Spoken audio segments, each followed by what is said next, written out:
امروز قصد دارم شما رو با یکی از قدرتمندترین تکنیک‌های نویل گادارد که اون تا به حال با جهان به اشتراک گذاشته آشنا کنم.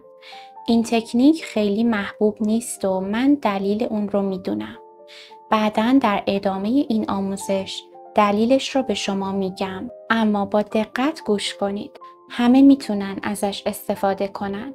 این فقط یه سوال 2 کلمه‌ایه و برای هر کسی که واقعاً میخواد زندگیش تغییر کنه، برای هر کسی که نمیخواد امسال شبیه همه سالهای قبلی تموم بشه، برای هر کسی که خسته است و آماده تغییر واقعی کار میکنه.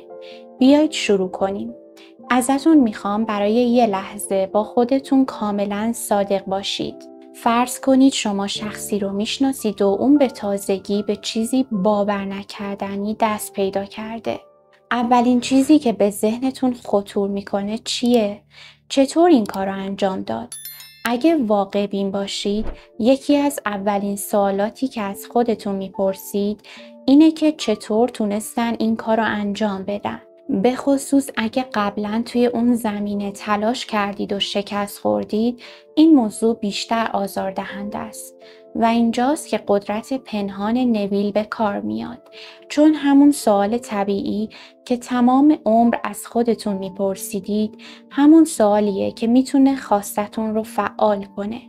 اجازه بدید چیزی قدرتمند نشون بدم. هر بار که اون سوال رو میپرسید، چگونه این کار رو انجام دادن؟ چیزی فوری اتفاق میفته. ذهن شما شروع به جستجو میکنه.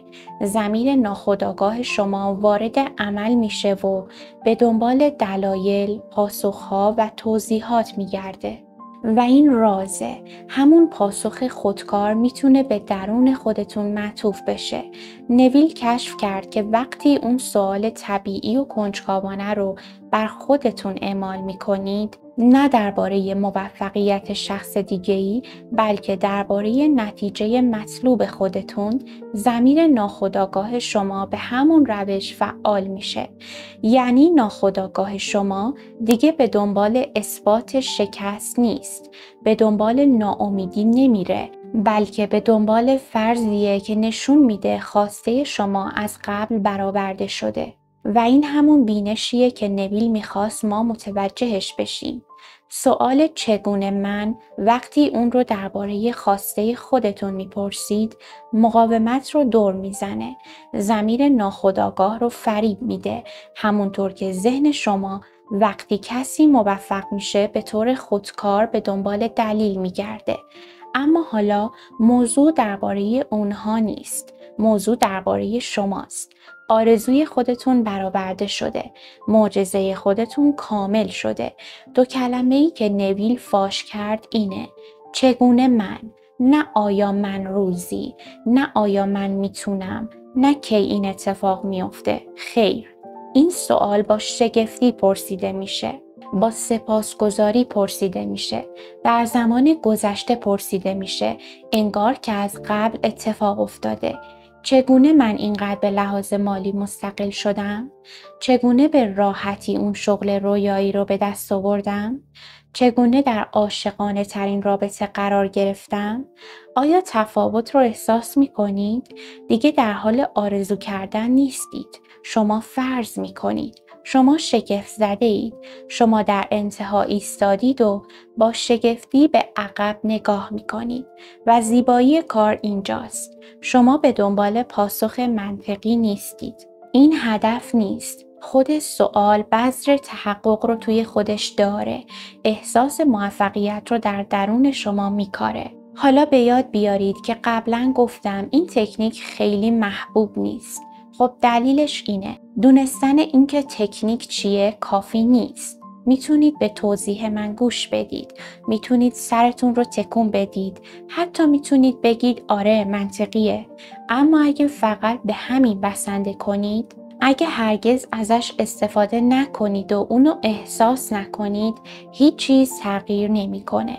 پس من دقیقاً به شما نشون میدم چطور این کار رو انجام بدید. مرحله به مرحله همین حالا. چون پیشرفت شما توی شنیدن نیست. پیشرفت شما توی انجام دادنه. مرحله اول، سوال.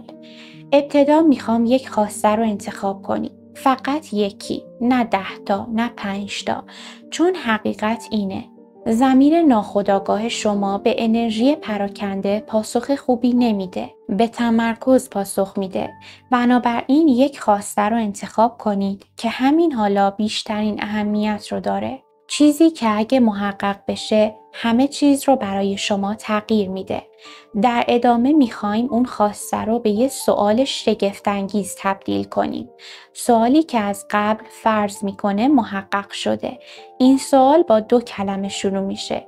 چگونه من یا چطور من؟ همین. ساده اما قدرتمند. به طور مثال، چگونه من اینقدر آزادی مالی پیدا کردم؟ چطور من به راحتی شغل رویاییم رو به دست آوردم؟ چطور من در عاشقانه ترین رابطه قرار گرفتم؟ چگونه من سلامتیم رو اینقدر سریع بهبود بخشیدم؟ اگه دقت کنید این سوال به گونه‌ای مطرح شده که فرض میکنه قبلاً اتفاق افتاده و شما با شگفتی ایستادید و به عقب نگاه میکنید. پس همین حالا ازتون میخوام خواستتون رو بردارید و سوال چگونه من خودتون رو بسازید. اون رو متعلق به خودتون کنید. اجازه بدید شخصی و واقعی به نظر برسه.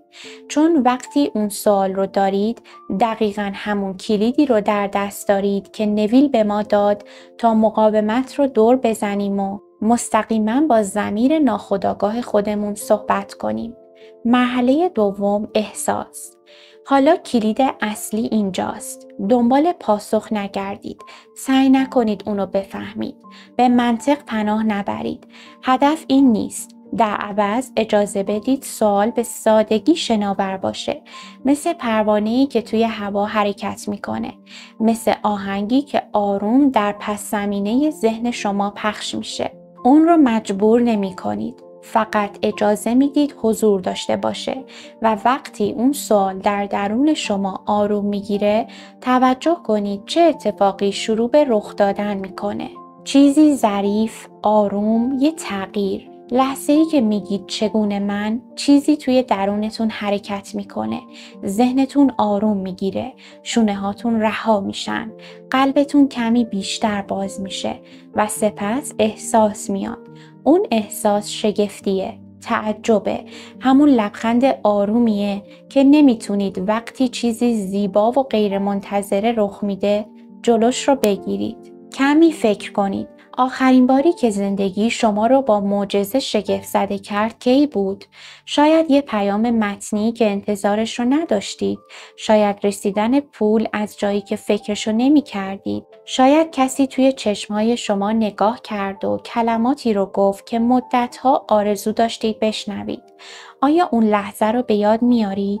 اون فوران شادمانی و سپاسگزاری. این دقیقاً همون احساسیه که همین حالا وارد اون میشید.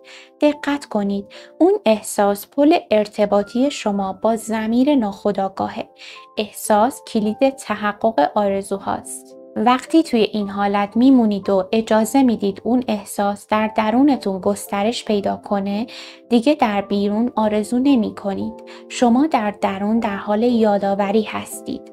شما در واقعیتی ایستادید که توی اون خواستتون از قبل محقق شده. پس اونو نفس بکشید. اجازه بدید شگفتی با شما بمونه. اجازه بدید سپاسگزاری در شما گسترش پیدا کنه.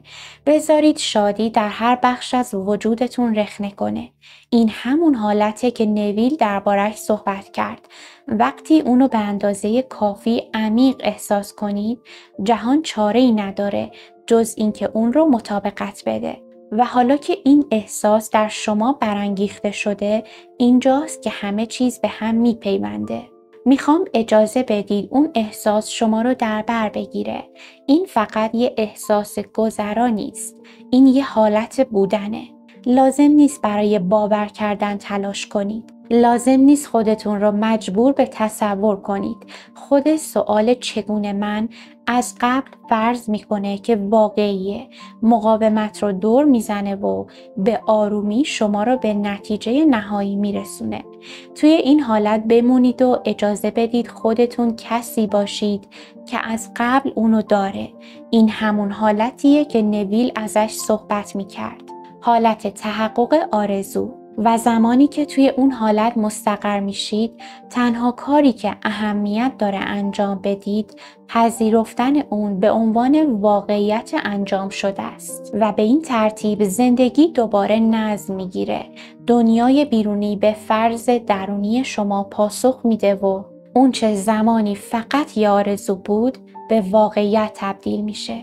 دوستان عزیزم، برنامه‌ریزی ضمیر ناخودآگاه نیازمند تلاش مداوم، صبر و استمراره. پس ازتون میخوام حداقل 7 شب و در بهترین حالت تا 40 شب این کار رو درست قبل از خواب به نیت یه خواسته مشخص انجام بدید. امیدوارم محتوای این ویدیو به شما کمک کنه به تمام آرزوهای قلبیتون برسید. ماه و درجه یکید. تا ویدیوی بعدی، خدا نگهدار.